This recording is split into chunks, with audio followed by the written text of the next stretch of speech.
Sem data, não por fija manejo, sem estadística não tá difícil para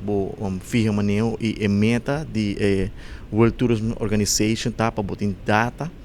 com outro país não tá mede mesmo coisa então eu vou comparar riba é mesmo nível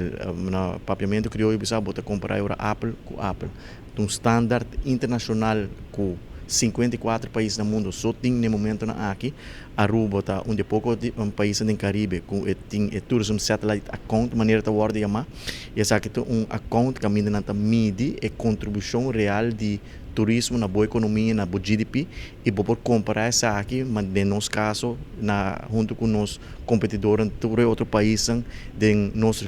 conferência aqui está importante para nós há melhor vista que é contribuição real de turismo na nossa economia, na nosso GDP, Aruba está depende completamente do turismo, é nosso único pilar econômico e está pensando que é importante para botar accurate data. Por exemplo, a APA está mede a quantidade de visitantes cruzeiro,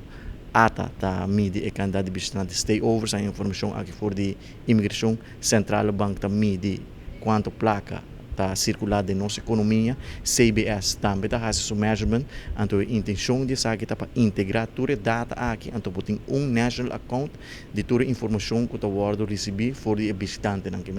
conferência interessante, seguro como ministro do turismo, me quero agradecer e felicitar